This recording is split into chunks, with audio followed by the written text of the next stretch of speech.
Hello, hello, Janny B. Silver Hair Rebellion. I am wondering, how are you feeling about being your age? I'm going to assume you're 50 plus, say. That's about when I started to feel it.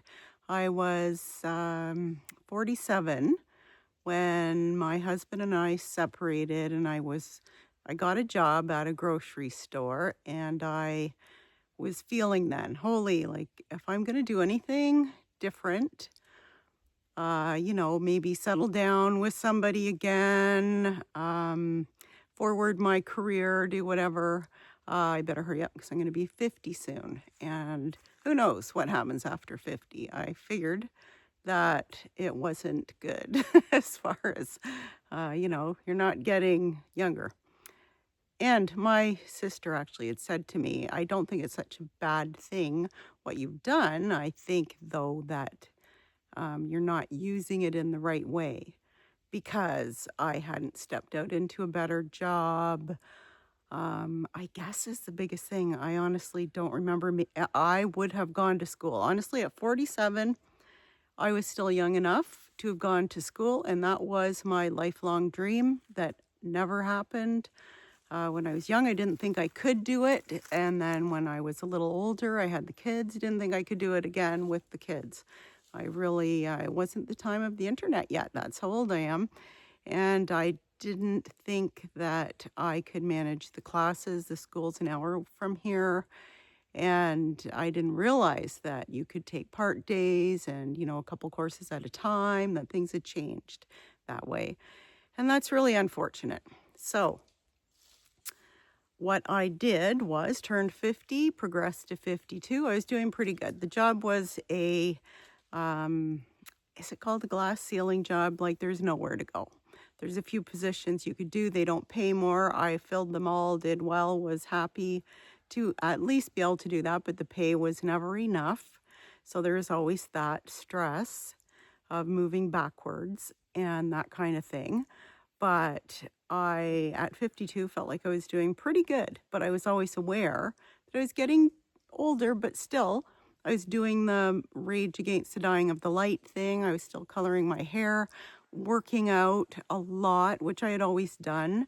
And I considered that my me time. At that time, I didn't have all the animals. And I had like 2 dogs. I might have had a couple of chickens or something at that time. It wasn't, my daughter and her boyfriend were living with me, so I didn't even have the full house to look after. It was actually quite a nice time. I'd go traveling with Lily. I think, yeah, she's right there. Oh, that's the right. Where is she? There she is. And we went out camping a lot. We went hiking. We went to out east, down east, New Brunswick, love New Brunswick and PEI, and had a good time. Didn't feel old yet. Then 2015 hit. That was after when I was on the tail end of 52. I was going to be 53 in a few months.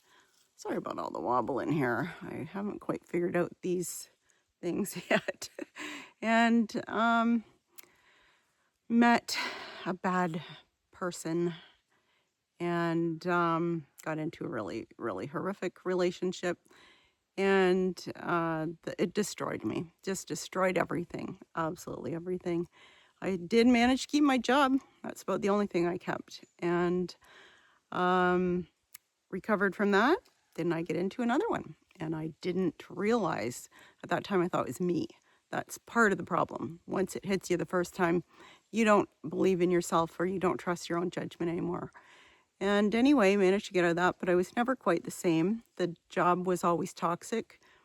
Come up 3 years later, like from now, 3 years ago, and it just hit the roof.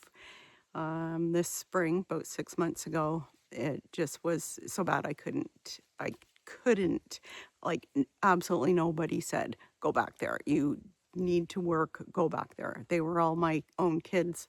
My daughter said, you do know we won't let you starve. You are not going back there. And because they'd seen me for 14 years and I would assume I was just spiraling down. I wasn't the same person anymore. And I started feeling old, I'm going to say late 50s. After the second relationship and we went through COVID. That was another big one when I really realized at work how little they really thought of us.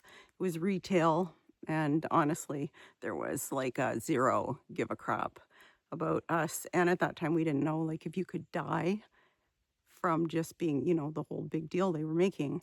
Um, we didn't know if we could die from being at that job, and they didn't care whatsoever. No, we weren't getting extra money. I worked for Loblaws. We got 75 cents, I think, for a month or something. I can't remember, but it wasn't that long. And that was it.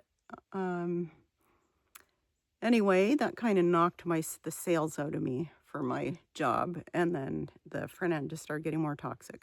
Now, the reason I mention all this stuff is because I believe it's all this cumulative wear and tear that makes you old. You have to let it go. I say that because I have this. Now, is that, once again, I think it's backwards and I don't know how to do it. That says let go, let it go. A friend of mine got it for me. She got one too. And you have to let it go before you're going to be able to get your spark back. And that's what I want to talk to you about. So all that ramble is about getting your spark back. I am 62 now. I feel younger than I did when I was 58. And I'm not even halfway there yet. I'm not working out. I have no job. I'm worrying about money. I'm going to start my own business, but I have no idea how it's going to go. I have 3 years to go till I get any OAS or till retirement kicks in. So I got to stretch 3 years, have a little bit put away, but that was supposed to be my retirement money. I worked retail, so I have no RSPs, no matching retirement funds, like nothing like that. Basically, I'm just hoping I can make enough money that I won't have to duck into my retirement savings too much, because if there's an emergency or who knows what's going to happen. That said, I'm sitting in a good enough shape that if I really try hard, I think I can make it for another 3 years. But I mean, it's not optimal. That's not spark inducing, right?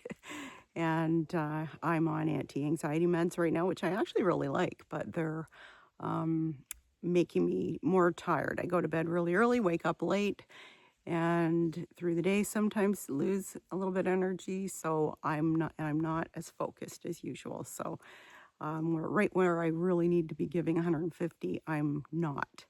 And what else is going on? I'm in counseling, which I really like. But again, at first, I felt like a real loser having to do all that. Again, it's my second round, a lot of it because of this job and the relationships. And I didn't think it was right that I was stuck back in that again, because I was feeling really good. I was doing really well. So anyway, all of that to say, do you still have the fire in your belly for being older? What is your age and how do you feel, and what are your life circumstances? What have you had to battle? I know this is a lot of questions. I should send you all a questionnaire, because I think we can all help each other with our experiences and how we fought it. And I'm really interested, as you might be able to tell if you look around the channel, in the mental game. I learned when I was extremely mentally abused by the two relationships, you have to live in your own head. Ultimately, that's where life is. And I at one time was so devastated that I didn't want to be alone in my own house, because I didn't want to have 10 minutes inside of my own head alone. And it was just so horrid. And so on the same vein, you can make it better as well. Your mind is a menu. That's what I would remember.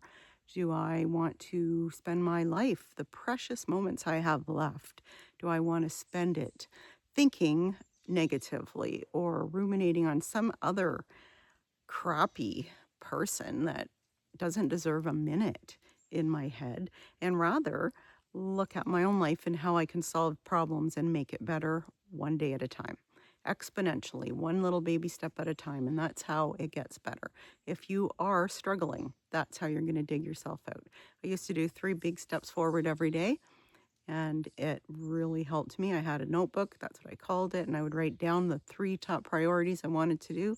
Didn't do them every day, but I would carry them over. I was aware of my book every day. It was just sometimes I couldn't get them all done, and that's all right. Anyway, the fire in your belly, you want to keep that.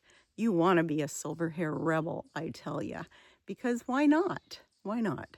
There's no reason why not. It doesn't matter what your circumstance is. You can always be a little better than you are, and you can, or have something a little better. You can make something a little better, even if it's tidying up a little corner in your house, just to make it a pretty space that you can look at. And I'd like to hear your thoughts on it. I'm going to go.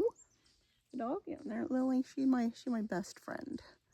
I don't know if you can have a pet. If you don't have one to take for a walk or just keep you company. She sleeps with me, snuggled. There's a nice, beautiful sun. Snuggled. I'm getting leaves again. This is actually what I had wanted to say. This is so nice to be able to come out here. And I realize everybody isn't this lucky that they have a forest and leaves and stuff that they can do. But almost everybody has something, even if it's going out the door and going for a walk in a park that's near your house or a beautiful street.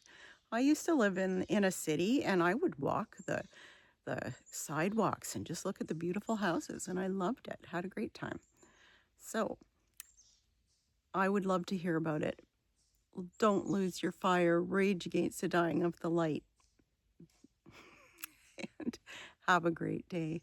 And I would really appreciate it if you could comment, let me know your thoughts, like, subscribe, have a look around the channel, share. It would help me out a lot. And have a great day.